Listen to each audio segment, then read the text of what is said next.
Hello friends, welcome back to my channel. So నా వీడియోని first time చూస్తున్న వాళ్ళైతే ప్లీజ్ నా ఛానల్ని సబ్స్క్రైబ్ చేసుకొని సపోర్ట్ చేసి వీడియోని అయితే స్కిప్ చేయకుండా లాస్ట్ వరకు చూడండి. సో ముందుగా అయితే ఈరోజు వీడియోలో కోడిగుడ్డు అలాగే ఎండు చేపల కూర ఎలా చేయాలో చూసేసుకుందాం.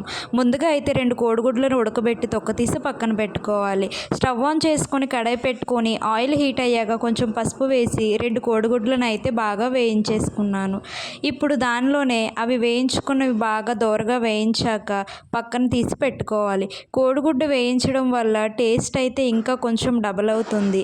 సో ఇప్పుడు అదే కడాయిలో కట్ చేసి పెట్టుకున్న ఆనియన్స్, పచ్చిమిర్చి వేసేసి బాగా మగ్గనిచ్చుకోవాలి. ఈ ఆనియన్స్ అనేవి బాగా ఫ్రై అవ్వాలి, లేదు అంటే ముక్కలుగా వాటర్లానే ఉండిపోతుంది. ఇవి బాగా ఫ్రై అయ్యాక దీనిలోనే నేను ఎలాంటి మసాలాలు ఏమీ అవసరం లేకుండా చాలా సింపుల్గా టమాటో, ఆనియన్, పచ్చిమిర్చి ఉంటే ఈ కర్రీ రెడీ అయిపోతుంది. సో ఆనియన్స్ అయితే బాగా ఫ్రై అయ్యాక నేను దానిలోనే కొంచెం అల్లం వెల్లుల్లి పేస్ట్ కూడా వేసుకొని బాగా ఫ్రై చేసుకోవాలి. అలాగే అది ఫ్రై అయ్యాక ఇప్పుడు దానిలోనే సన్నగా కట్ చేసి పెట్టుకునే టమాటో ముక్కలు కూడా వేసేసుకొని అవి కూడా బాగా మగ్గి ఉడికే వరకు బాగా ఫ్రై చేసుకోవాలి. సో అవి బాగా మగ్గి ఫ్రై అవ్వడానికని చెప్పేసి నేనైతే కొద్దిసేపు మూత పెట్టి ఉడకనిచ్చాను. లేదు అంటే పచ్చివాసన అలాగే వస్తుంది కదా, దానికోసం అని చెప్పేసి. ఇంకొకటి, అల్లం వెల్లుల్లి పేస్ట్ కొంచెం లాస్ట్లో వేయాలి. మరీ ఆనియన్ వేసిన వెంటనే వేస్తే అది అంటుకుపోతుంది, మళ్ళీ మాడిపోతుంది. సో కొద్దిసేపు మూత పెట్టుకోమని చెప్పాను కదా, ఇప్పుడు తీసాకైతే ఇది థిక్ పేస్ట్ లాగా రెడీ అయింది. ఇప్పుడు దీనిలో ఆల్రెడీ ఎండు చేపలను నేను హాట్ వాటర్లో నానబెట్టి బాగా క్లీన్ చేసేసుకున్నాను. మీకు అక్కడ చూస్తే అర్థమవుతుంది దానిపైన ఏమీ లేకుండా ఎంత క్లీన్గా ఉందో. సో వీటిని ఇప్పుడు ఆ టమాటో గుజ్జులోకి వేసుకొని కొంచెం బాగా నెమ్మదిగా చూసుకుంటూ కలపాలి. మరీ గంటి పెట్టి అన్నీ కర్రీస్ లాగా కలిపేసుకుంటే ఆ డ్రై ఫిష్ అనేది కొంచెం ముక్కలు పీస్ కింద అయిపోతుంది కాబట్టి స్లోగా కలుపుకుంటూ ఉండాలి. ఇప్పుడు ఈ డ్రై ఫిష్లోకి మీరు గమనించవలసింది ఏంటి అంటే సాల్ట్ అనేది అస్సలే అవసరం లేదు. బట్ ఇక్కడ ఏంటి అంటే కావలసినంత కారం అయితే వేసేసుకోవాలి రుచికి సరిపడా. ఇప్పుడు కారం వేసుకున్నాక అది మాడిపోక ముందే స్లోగా స్టవ్ అనేది స్లిమ్లో పెట్టుకొని మాత్రమే ఈ ప్రాసెస్ అంతా చేయాలి.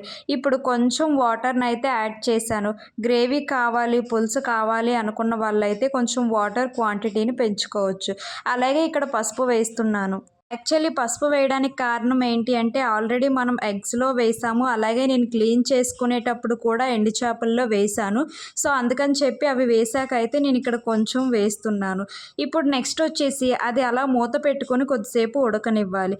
ఇది ఉడుకుతున్న ప్రాసెస్లో మనం ఆల్రెడీ ఫ్రై చేసి పెట్టుకున్న కోడిగుడ్లు ఉన్నాయి కదా 2. సో ఆ 2 ఎగ్స్ని అయితే మనం ఈ పులుసులో అయితే కలిపేసుకోవాలి.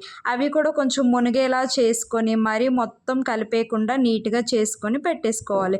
కొద్దిసేపు మూత పెట్టుకుని దాన్ని అయితే ఉడకనివ్వాలి. నేను ఇక్కడ సాల్ట్ కోసం ఆల్రెడీ మీకు చెప్పాను కదా, ఎండు చేపల కర్రీకి అసలు సాల్ట్ అవసరం లేదు. బట్ నేను బాగా వేడి నీటిలో క్లీన్ చేసేయడం వల్ల కొంచెం సాల్ట్ అయితే పడింది నాకు. అలాగే లాస్ట్లో కొంచెం ధనియా పౌడర్ అయితే వేసేసుకొని మరికొద్దిసేపు కలుపుకొని అయితే ఉడకనిచ్చాను. సో ఈ కర్రీకి ఏంటి అంటే మసాలాలు ఏమీ లేకపోయినా ఆ ఫ్లేవర్కి అందరూ మంచిగా అన్నాన్ని అయితే తింటారు.